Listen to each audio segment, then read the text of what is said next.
네, 우리 하나님 말씀 보도록 합니다. 갈라디아서 5장 1절에서 15절 말씀입니다. 갈라디아서 5장 1절부터 15절. Today's Bible passage comes from Galatians chapter 5 verse 1 to 15.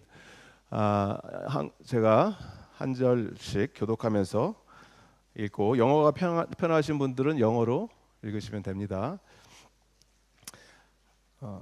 1절 제가 읽습니다. 그리스도께서 우리를 해방시켜 주셔서 자유를 누리게 하셨습니다. 그러므로 굳게 서서 다시는 종살이의 멍에를 매지 마십시오.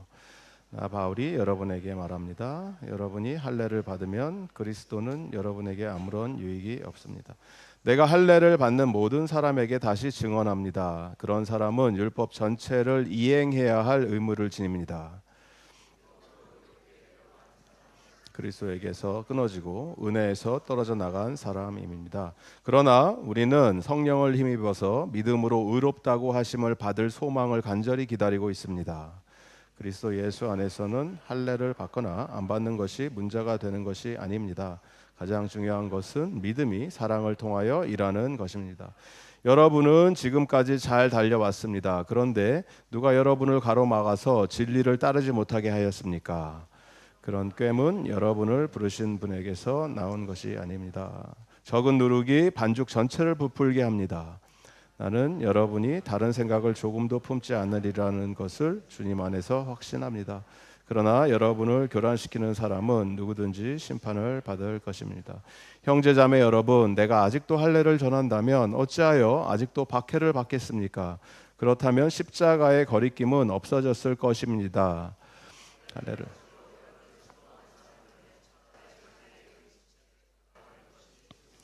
형제자매 여러분, 하나님께서는 여러분을 부르셔서 자유를 누리게 하셨습니다. 그러나 여러분은 그 자유를 육체의 욕망을 만족시키는 구실로 삼지 말고 사랑으로 서로 섬기십시오.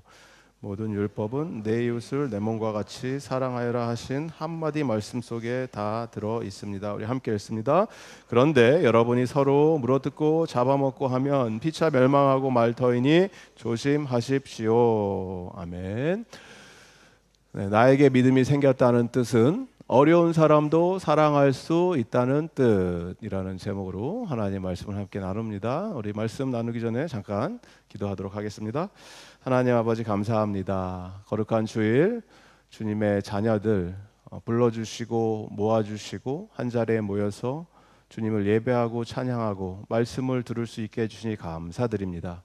이 자리에 모여있는 거룩한 주님의 성도들이 우리의 마음밭이 잘 준비되어 하나님의 말씀의 씨앗이 우리의 마음 한가운데 심겨지고 그 말씀이 자라고 우리의 성품의 변화로 예수님을 닮아가는 그런 열매로 맺혀질 수 있는 은혜를 더하여 주시옵소서.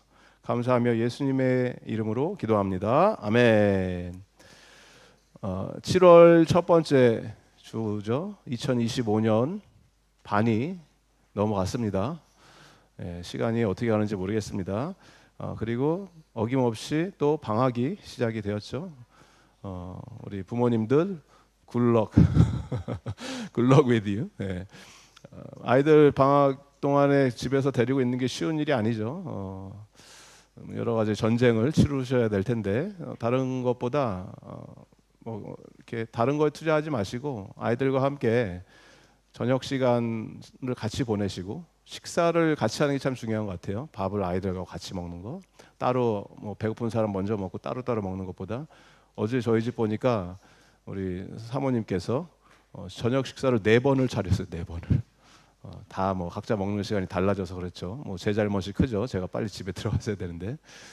근데 아버지가 집에서 같이 또 어머니와 함께 이렇게 식사를 하면서 다른 거 하는 거 아니죠. 함께 기도하고 말씀 한 구절 읽고 그거 해봤자 5분 걸리는 거예요. 5분 10분. 5분 10분. 이거 투자하시면 여러분의 자녀의 인생이 영원토록 변화될 줄로 믿습니다. 작은 거지만 이 아이들은 그런 걸 기억하는 거예요. 아, 우리 엄마 아빠가 식사하고 나서 같이 성경을 읽고 기도했구나. 이런 걸 평생 동안 기억하고 간다. 라는 것입니다.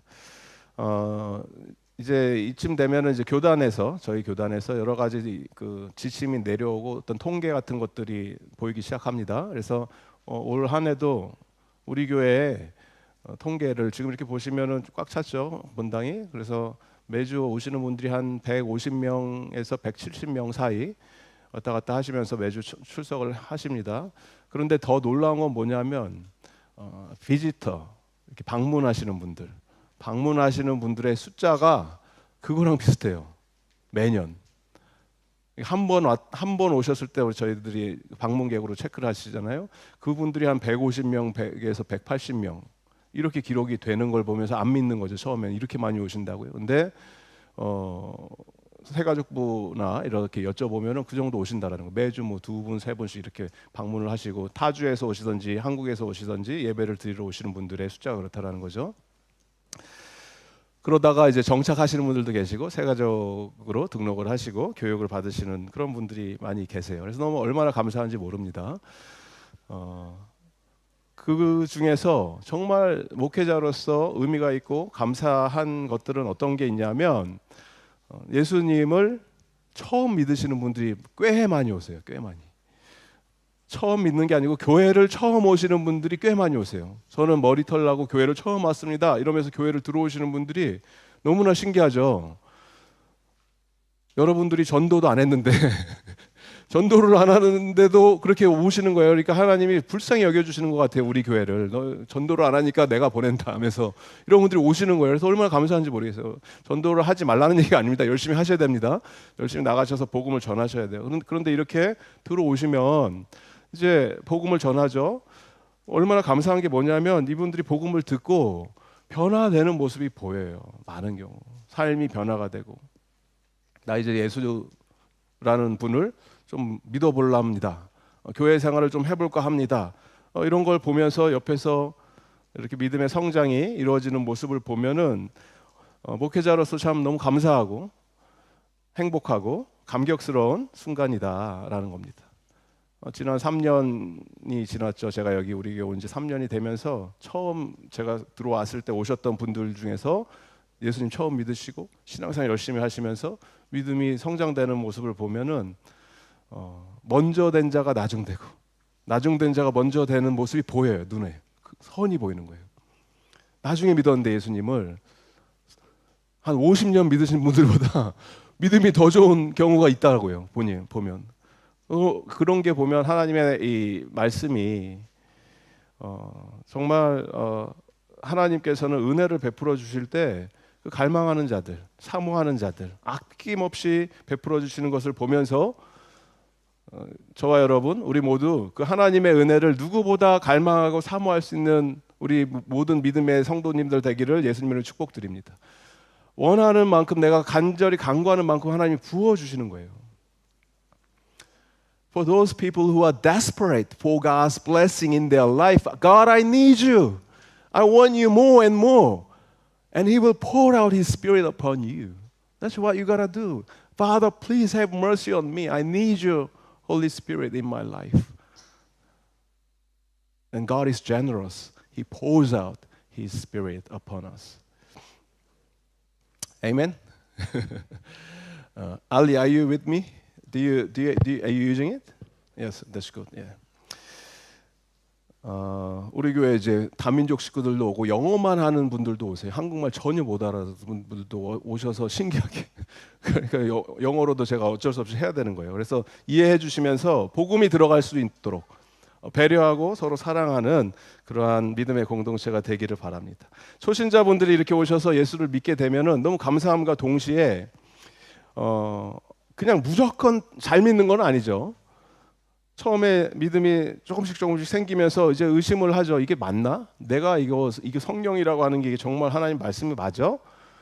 의심이 들 때도 있고 믿음의 성장이 더디게 일어날 때도 있고 때로는 어떤 분들은 열심히 막 너무 지나쳐서 신앙의 이런 성장의 속도와 경륜이 쫓아가지를 못하는데 열심히 앞서서 지나쳐서 막 너무 열심히 하다 보면 어쩔 때는 잘못된 신학에 빠질 때도 있고 때로는 잘못된 가르침에 뭐 유튜브나 이런 거 많이 있잖아요. 그런 거에 막 내가 꼽혀갖고 막 거기에 빠져드는 것도 경험하게 된다라는 거예요.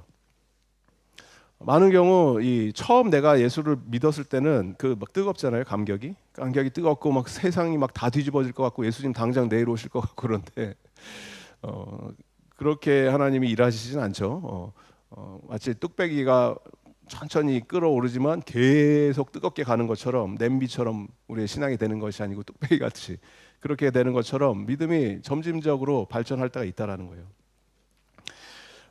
처음에 예수를 믿으면서 너무 급하게 믿고 열심을 하다가 실수하는 경우가 뭐냐면 처음에는 맞습니다. 하나님의 은혜입니다. 믿음으로 예수를 믿었습니다라고 시작을 하지만 어느 정도 시간이 지나면서 점점 이것이 나의 어떤 열심, 노력, 선행을 통해서 내 스스로를 증명하려고 하는 경향이 나타날 때가 많아요. 가장 대표적인 것이 행위 구원, 어떤 행동을 통해서 내가 구원을 받았다라는 것을 자꾸 검증하려고 하는 착각 속에 빠져들 때가 많다라는 거예요, 사람들이. 그렇게 되는 경우 나타나는 증상이 뭐냐면 사람들의 인정을 갈급하기 시작합니다. 저 사람이 나를 좀 인정했으면 좋겠다. 교회에서 나를 좀 알아줬으면 좋겠다. 더 나아가서 하나님께 내가 할 말이 생기죠. 예수님께, 하나님께 나의 수고와 노력을 좀 알아주셔야 되는 거 아닙니까?를 대놓고는 못하지만 은연중에 기대할 수가 있어요. 그렇게 신앙생활을 하기 시작하면. 왜 그렇습니까? 신앙생활하는 것과 세상의 이치가 크게 다르지 않게 받아들이기 때문에 그렇습니다. 세상의 이치는 착하고 선한 일을 하면 당연히 내가 복을 받아야 되는 거고 악한 일을 하고 나쁜 일을 하면 마땅히 벌을 받아야 된다는 것이 사람들이 갖고 있는 우리의 뇌에 자연스럽게 프로그램화되어 있는 세상이 돌아가는 이치라고 생각을 하죠. 세상은 그렇게 돌아가지도 않고 있는데 세상이 뭐 인과응보, 권선징악의 원리로 돌아가지 않잖아요. 세상 자체가 불공평하게 돌아가잖아요. 온 세계가 보시면. 그런데 우리는 그렇게 생각을 하고 있다는 거예요. 그렇게 될 것 같이, 그렇게 되는 게 맞다고. 복음은요, 완전 거꾸로 반대되는 메시지를 우리에게 전합니다. 선을 행하는 것이나 율법을 지키는 것이 여러분이 하나님의 자녀가 되는 조건이 될 수가 없어요. 오늘 어린이 퀴즈 토크에도 고전사님이 잘 설명해 주신 것처럼 어떤 내가 뭐 선을 행하고 착한 일을 했기 때문에 내가 하나님의 자녀라고 착각을 하면 안 된다는 거예요. 구원은 오직 믿음으로 전적인 하나님의 은혜로 주어진다는 것이 복음의 핵심 메시지입니다. 다른 것이 없어요. 플러스 알파가 되는 순간 문제가 생깁니다. 더 이상 복음이 아니에요. 많은 사람들이 힘들어하고 불편해하는 것이 뭐가 있냐면 착한 사람이 예수를 믿지 않고 죽었을 때 저 사람이 예수를 믿지는 않았지만 착하게 살았으니까 어떤 나의 느낌적인 느낌으로 저 사람은 꼭 천국에 가야 될 것 같다라고 이렇게 생각을 한다는 거예요, 우리가. 그런데 이런 나의 바램은 성경의 메시지와 정면으로 충돌합니다. 성경은 우리에게 타협의 여지를 남겨놓지 않습니다. 여러분의 소망과 바램으로 누군가의 영생이 보장되지 않습니다. 저 사람은 천국을 뭐 이런 거죠. 세종대왕님은 천국을 꼭 갔어야 될 것 같아 라는 나의 간절한 소망과 희망과 바램이 세종대왕님이 천국에 가는 거를 개런티하지 않는다고요. 성경은 오직 믿음, 오직 예수, 오직 은혜만을 얘기하고 있는데 간절히 소망하기는 여러분의 믿음이 이 시간에 좀 견고해지는 시간이 되었으면 좋겠어요. 우리가 뭔가를 믿는다라고 얘기를 했을 때 그 믿음에 대한 근거가 분명해야 됩니다. 어떤 근거 없는 믿음은 그것은 그냥 희망사항인 거죠. 그랬으면 좋겠다. 바람이라는 거예요. 하나님의 은혜로 내가 구원을 받았습니다 라고 얘기했을 때는 이 믿음에 대한 에비던스, 근거가 있어야 돼요. 그것을 오늘 성경에서는 뭐라고 얘기하냐면 4절에 보시면 율법으로 의롭게 되려고 하는 사람은 그리스도에게서 끊어지고 은혜에서 떨어져 나간 사람입니다. 다시 말해서 내가 율법을 잘 지켰기 때문에, 준수했기 때문에 내가 의로워진다고 착각을 하는 것은 그 순간부터 예수님하고는 아무 상관이 없어지는 사람이 되는 거예요. 그 순간부터 은혜에서 떨어져 나가는 사람이 되는 거예요. 두 사람이 있다고 가정을 합시다. 둘 다 착한 사람이에요. 둘 다 교회에 오는 사람이에요. 한 사람은 누가 봐도 세상 사람들도 볼 때 저 사람은 참 법 없이도 살 만한 정말 훌륭한 사람이다. 착한 사람이다. 이렇게 볼 수 있고, 다른 한 사람은 착한 이유가 하나님을 자기가 너무 사랑하기 때문에 하나님의 뜻대로 주님의 말씀대로 살려고 노력을 하는 사람이에요. 그래서 이 두 사람을 놓고 볼 때 법을 지키기 위해서 착한 행동을 하는 사람이나 하나님을 자기가 사랑하기 때문에 착한 행동을 하는 사람들을 밖에서 제3자가 볼 때는 아무 차이가 없어요. 주변 사람들이 볼 때는 똑같이 보여요. 저 사람 둘 다 착한 사람이다. 얼핏 보면 둘 다 하나님 사랑하고 둘 다 교회 생활 열심히, 신앙생활 열심히 하고 주변 사람들 잘 돌보는 믿음의 성도처럼 보일 수가 있습니다. 그런데 착한 행동을 통해서 율법을 지켜서 내가 구원을 이룰 수 있다라고 생각하는 사람과 오직 믿음과 오직 은혜, 오직 하나님으로부터 받은 은혜에 대한 감격으로 반응을 해서 착한 행동이 열매로 맺혀지는 이 두 사람은 근본적으로 완전히 다른 결과를 가지고 와요. 이 두 사람의 마음의 동기는 남극과 북극의 차이만큼 떨어져 있어요. 누가복음 15장에 돌아온 탕자의 비유를 여러분이 기억을 하시면 거기서 큰아들의 모습이 떠오르시면 돼요. 큰아들은 어떤 존재입니까? 하나님 자기 아버지의 말씀을 그 누구보다 잘 순종하고 따르는 자예요.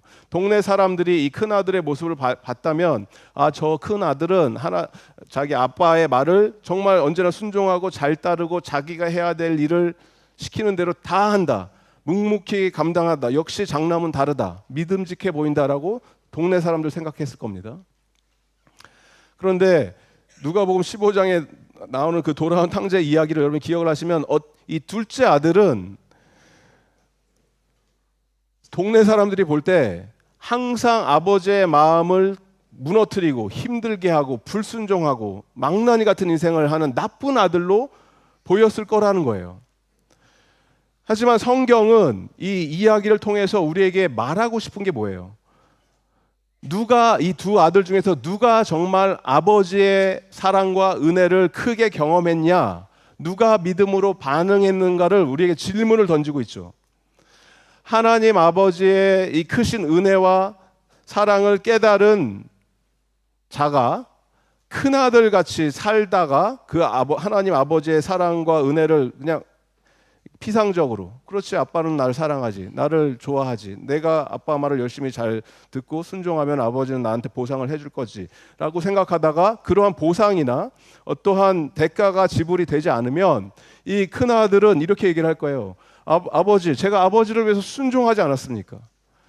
지금 저 작은 아들은, 성경에서는 저 당신의 아들은 이렇게 표현해요. 동생이라고도 얘기를 하잖아요. 저 당신의 아들은, 둘째 아들, 우리 집 재산 다 탕진해 먹고 가산 다 사용하고 아버지의 명예를 실추시켰고 저랬던 저 아들에 비하면 저는 아버지 곁에서 묵묵히 그 곁을 지키면서 모든 일에 순종하고 굳은 일 다 했고, 그렇기 때문에 저는 아버지로부터 충분한 대접을 받을 자격이 있는 거 아닙니까?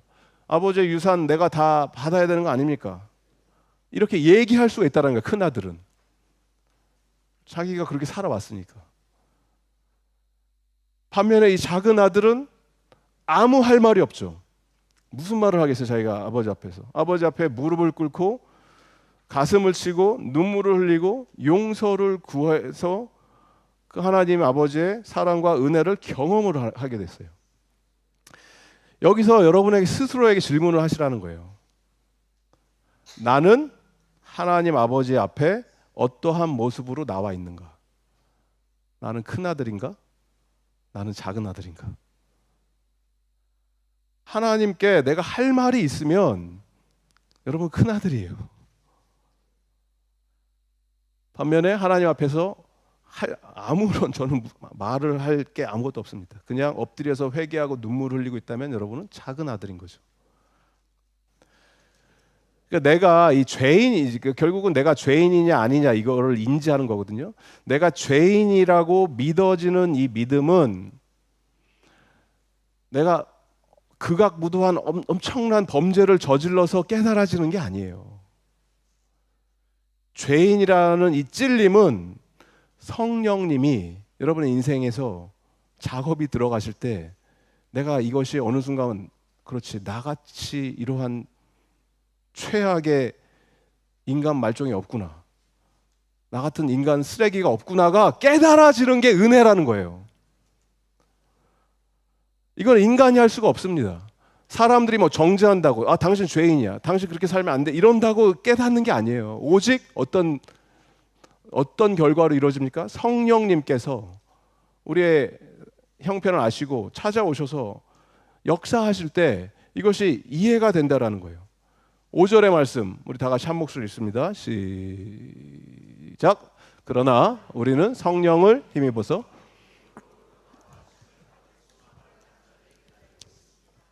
내가 예수님을 믿은 것이 아니고 예수님이 믿어지기 시작하게 되는데 그것은 내가 죄인이구나를 인지하는 그 순간부터 시작이 되는 거예요. 그때부터 나는 나의 죄를 용서해 줄 누군가가 필요하고 구원자가 필요하구나, 예수님밖에 없구나가 성령님이 일하시면서 그것이 깨달아지는 순간이 온다는 거예요. 그래서 믿음은 능동태가 아니고 수동태라는 얘기가 내가 믿어야지 믿습니다 할렐루야 아멘 이래서 믿어지는 게 아니에요.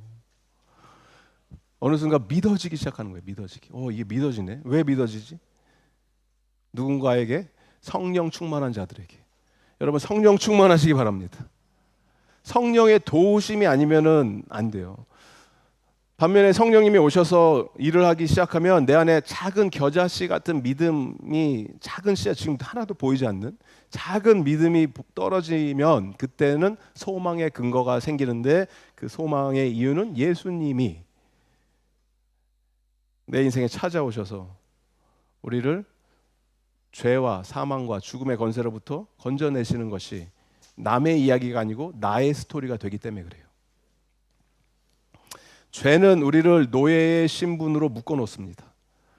예수님은 우리를 하나님의 자녀로 신분 세탁을 해주십니다. 오직 예수님을 믿는 믿음으로 죄와 사망의 죽음의 권세에 묶여있던 자를 영원한 생명으로의 초대, 여기로 여러분이 아멘 반응하면서 나올 수 있는 저와 여러분 되기를 주님의 축복드립니다. 오직 우리는 믿음으로 의롭다라고 여김을 받게 되고, 의로워졌다라고 하는 것은 내가 죄의 영향력으로부터 자유를 누리게 되는 그 순간, 전에는 어긋나고 뒤틀려졌던 하나님과 나와의 관계가 다시 새롭게 된다라는 뜻이에요. 내가 믿음으로 의로워졌습니다 라고 하는 것은 전에는 나와 하나님, 신, 절대자, 조물주, 크리에이터, 나랑 아무 상관이 없던 존재가 어느 순간부터 이게 그분과의 나의 관계가 옳은 관계로 다시 재정의가 된다는 것이 바로 내가 의로워졌습니다 라고 하는 거예요. 그래서 예수님 안에 있는 자들에게는 족보가, 영적인 족보가 정리가 됩니다. 하나님을 아버지라고 부를 수 있게 되었음을 여러분이 믿으시고, 그 하나님을 아빠, 아버지라고 부를 수 있는 담대함, 영적인 담대함이 여러분 가운데 생기기를 주님의 이름으로 축복드립니다. 하나님을 부를 때 아빠 이렇게 부르시라고요. 아빠. 그리고 거기서 그치는 게 아니에요. 내 주변에 있는 사람들과의 관계도 새롭게 회복이 돼요. 그래서 우리는 이 함께 교회 다니는 사람들을, 함께 교회 다니는 사람이 그냥 저 사람 나랑 같은 교회 다니는 사람이 아니죠.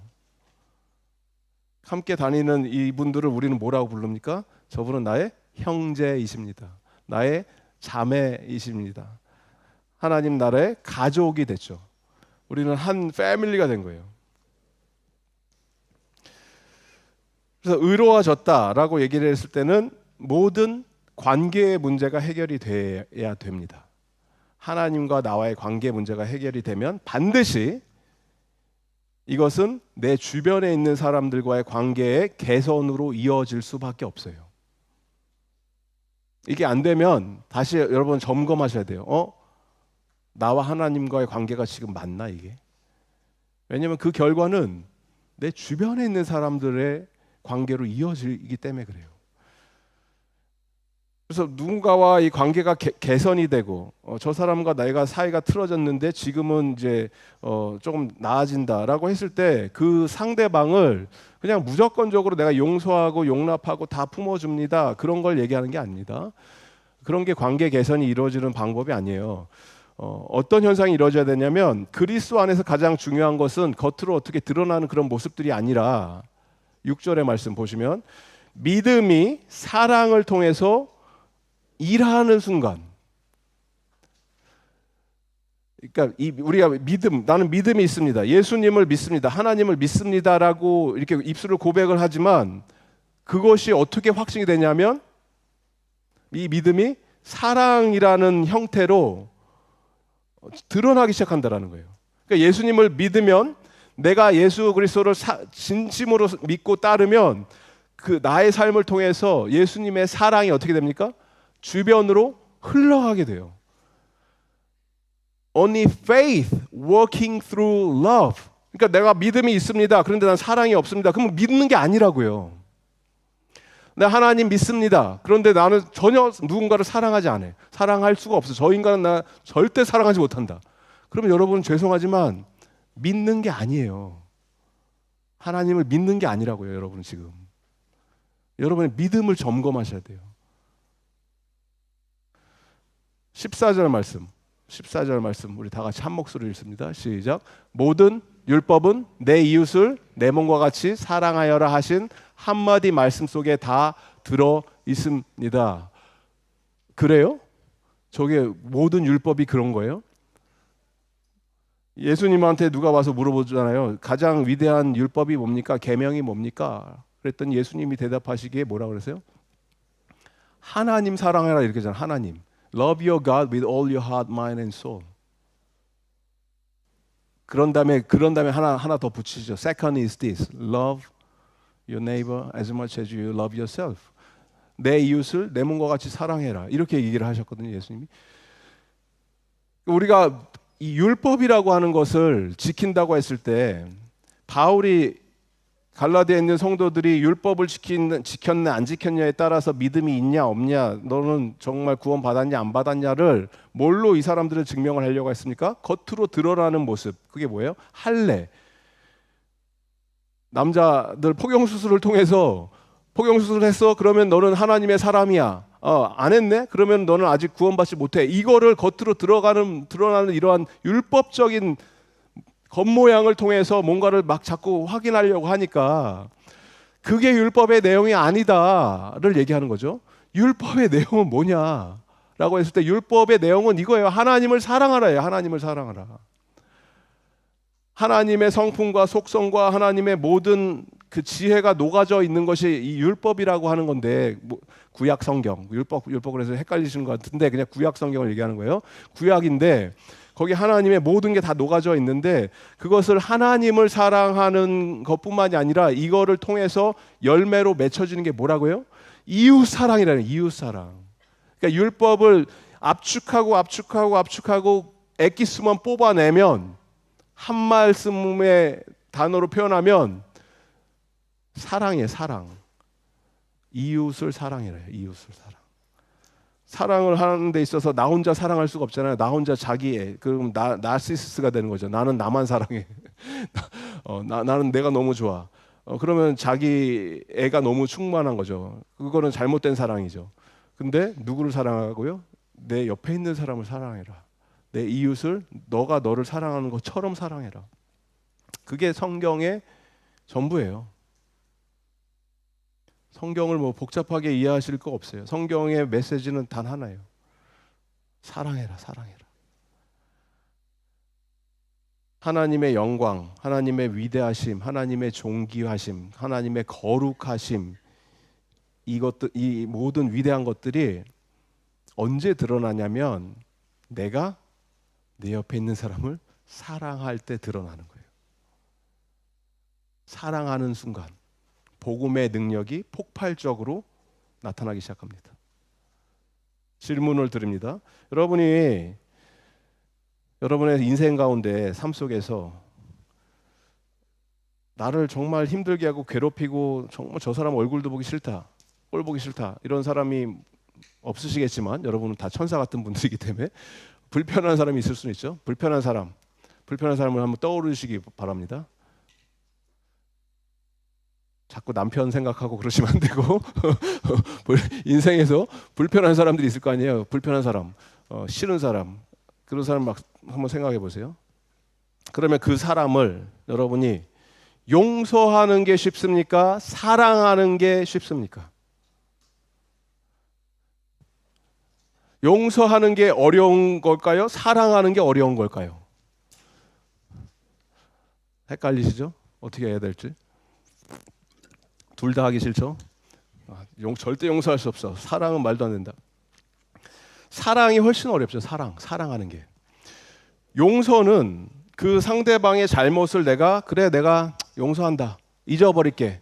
그 사람이 나한테 했던 상처되는 말, 행동, 그 눈빛 그냥 내가 잊어버릴게. 그래, 더 이상 생각하지 않는다. 저 사람이 나한테 했던 거에 대해서 내가 영향받지 않을 거야. 그럼 되는 거잖아요. 나는 괜찮아. 그냥 용서해. 다 품어줄게. 이러면 끝나는 거예요. 용서는. 그냥 잊어버리면. 그런데 여러분이 그 사람을 내가 이제부터는 사랑하겠습니다. 이렇게 얘기하는 순간 그것은 그 사람과 나는 계속해서 같은 길을 걸어가겠습니다. 이 얘기를 하는 거예요. 함께 걸어가겠습니다. 그 사람의 아픔이 나의 아픔이 되게 할 것이고 그 사람의 연약함을 내가 그 사람의 부족함을 그 빈자리를 채우는 자가 되겠습니다. 라고 하는 그 상태까지 갈 때 그것이 사랑하는 자의 관계죠.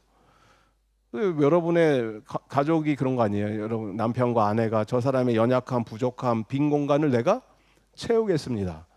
그게 뭐 부부의 관계겠죠.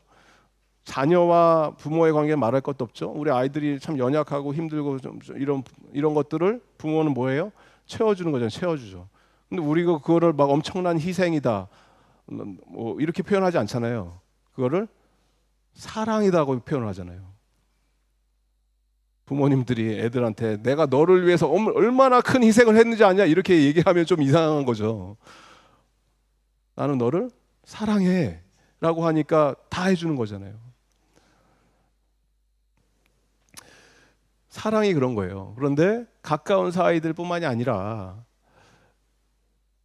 믿음의 공동체가 형성이 되고 교회라고 하는 이 모임이 이루어질 때는 하나님께서 우리에게 기대하시는 것은 그런 사랑의 형태, 사랑의 모습이 가장 기본적인 단위가 결국에는 여러분이 누군가를 사랑하시기에 앞서서 가장 먼저 사랑해야 되는 주체는 여러분 자신이에요. 내가 나를 사랑하지 못하면 그 누구도 사랑할 수 없습니다. 근데 내가 나를 사랑하려면 내가 누군지를 알아야지 뭘 사랑을 하든 뭘 할 거 아니에요. 내가 누군지를 알아야 되는데 그것은 하나님을 발견할 때 내가 나의 정체성을 발견한다고요.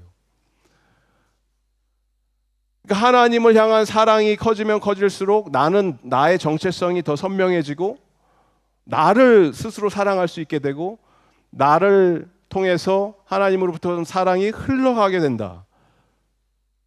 그것을 할 수 있는 최소한의 유닛이 내 자신과 하나님과의 관계에서 시작이 돼서 내 주변에 있는 나의 가족에게 그게 흘러가야 되는 것이고 거기에 머물러 있으면 안 되죠.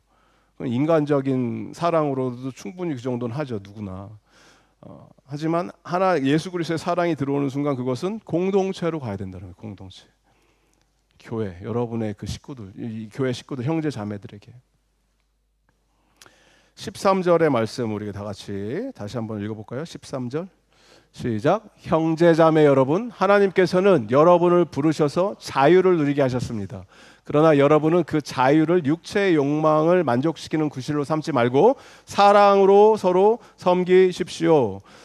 하나님께서 우리에게 복음을 주시고 자유를 허락해 주셨습니다. 믿으십니까? 여러분은 자유로운 자들이에요. 그 어떤 것도 세상의 그 어떤 것도 여러분을 속박시키거나 굴레로 끌고 갈 수가 없어요.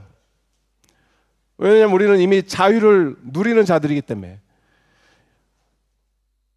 그래서 이렇게 무한한 자유를 허락해 주신 이 목적은 이 나의 자유를 통해서 나의 육신의 어떤 열정, 욕망을 만족시키는 것으로 내 자유를 사용하는 것이 아니고, 내 자유를 통해서 나를 힘들게 하고 어렵게 했던 그 사람을 나는 용서할 뿐만이 아니라 이 사람을 주님의 사랑으로 내가 품겠습니다. 그래서 나는 나의 자유를 자발적인 구속을 통해서 제약하겠습니다. 이게 굉장히 모순적인 표현이에요. 나는 자유가 있는데 나는 나의 자유를 내가 구속할 겁니다. 언제 이게 가능합니까? 우리가 사랑에 빠지면 가능해져요.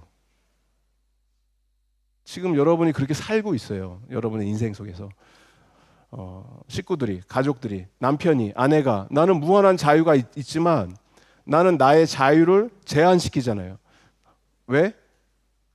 내 아내를 너무 사랑하니까, 내 자녀들을 너무너무 사랑하니까. 내가 하고 싶은 거 다 하면서 살지 않잖아요. 우리 소집사님 하고 싶은 거 다 하면서 안 살잖아요. 철저하게 막 다 희생하고 할 수 있지만 안 하시잖아요. 네. 백집사님 마찬가지로 저기 뭐 맨날 축구하러 가고 놀러 가고, 그런데 안 하시잖아요. only Wednesday만 하시잖아요. 일주일에 하루만 하잖아요. 하루만. 왜? 식구들을 내가 케어하고 돌보는 게 더 중요하니까 나의 자유를 나는 한정 제한하는 거예요. 이걸 뭐라 그래요? 사랑이라고. 사랑. 그래서 내 자유가 자발적인 구속으로 나타나는 거예요. 사랑에 빠지면. 그래서 누군가를 내가 진정으로 사랑한다고 하면은 그 사람의 아픔과 고통, 이것을 아유 불쌍하다, 연민의 감정을 느끼는 것이 아니고, 그 아픔이 나의 것으로 승화가 돼서 내가 그 고통의 무게를 내 어깨에 짊어지고 함께 눈물을 흘리면서 그 길을 걷는 겁니다.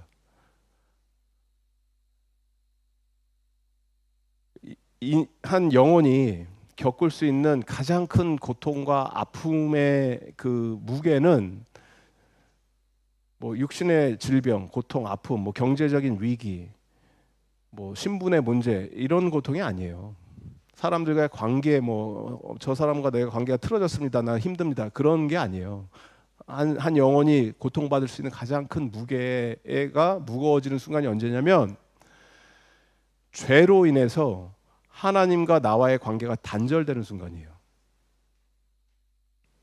왜냐하면 내 영혼은 자유를 원하고 어떤 평강을 원하는데, 내 영혼의 이러한 프리덤이 제약이 되고 구속이 되는 순간이 언제예요?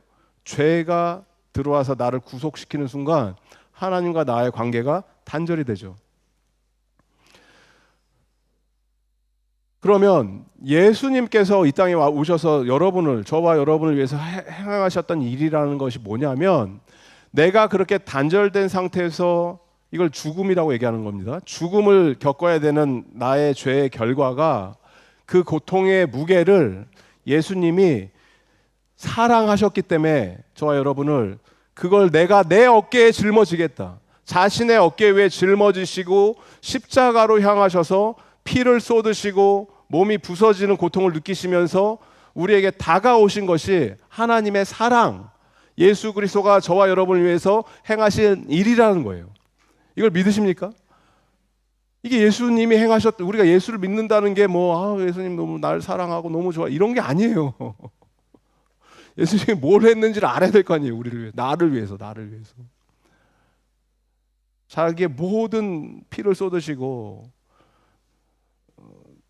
이루 말할 수 없는 그 고통을 자신의 어깨에 짊어지시고 우리에게 죽음 대신 생명을 허락해 주시기 위해서, 저주 대신 축복을 허락해 주시기 위해서 이 땅 가운데 오시고 그 일을 감당해 주셨습니다.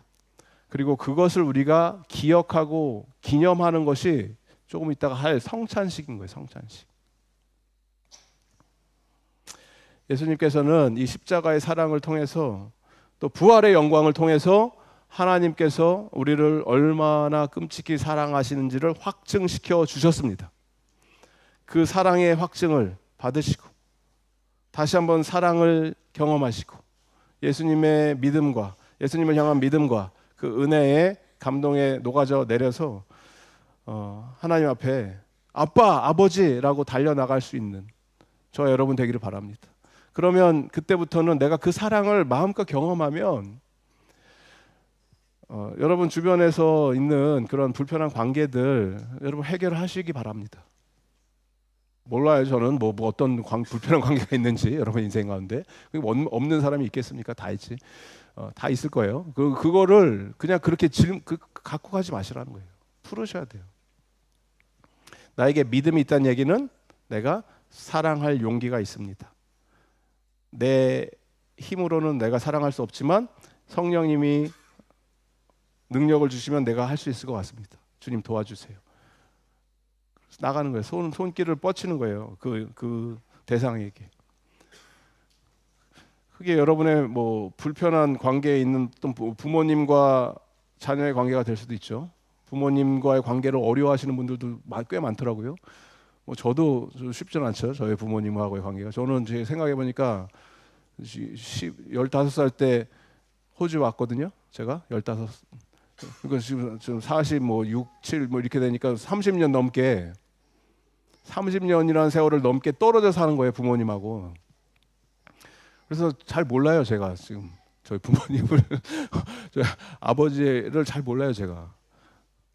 아버지가 한국에 계시지만 15년 짧게 산 거죠. 15년이 얼마나 짧은 시간이에요. 뭐 길면 길지만 짧은 시간이죠. 30년을 따로 살니까 그러니까 이게 만나면 되게 서먹서먹하고 잘 모르는 관계인 거예요. 그래서 알아가야 되는 거고. 그런 관계들이잖아요. 그런 관계들을 회복해야 되고 주님의 사랑으로 하나님이 묶어주신 하나님 나라의 가족의 관계로 재편성되는 거죠. 부모님을 공경하고 사랑하는 것이 하나님을 공경하는 걸로 드러나는 거죠. 부모님과 자녀의 관계가 그런 거고 여러분 형제 자매도 똑같아요. 여러분 주변에 있는 형제 자매들과 함께 교회 식구들끼리 불편한 관계에 혹시 있다면 그렇게 두지 마세요, 여러분. 그거보다 괴로운 인생이 어디 있어요? 교회 오는 게 그거보다 힘든 게 어디 있어요? 손을 내밀어야 될 거 아니에요. 손을 내밀고 내가 받은 이 사랑, 그 영혼도 하나님으로서 똑같은 동일한 사랑을 받았기에 우리는 형제 자매입니다. 품으시라는 거예요. 뭐 아까 얘기했죠. 무조건 용납하고 다 받아주라는 얘기가 아닙니다. 다름을 인정해주고 불편할 수도 있죠. 하지만 사랑하기 때문에 그걸 내 인정해주는 거예요. 기다려주는 거고 품어주는 거.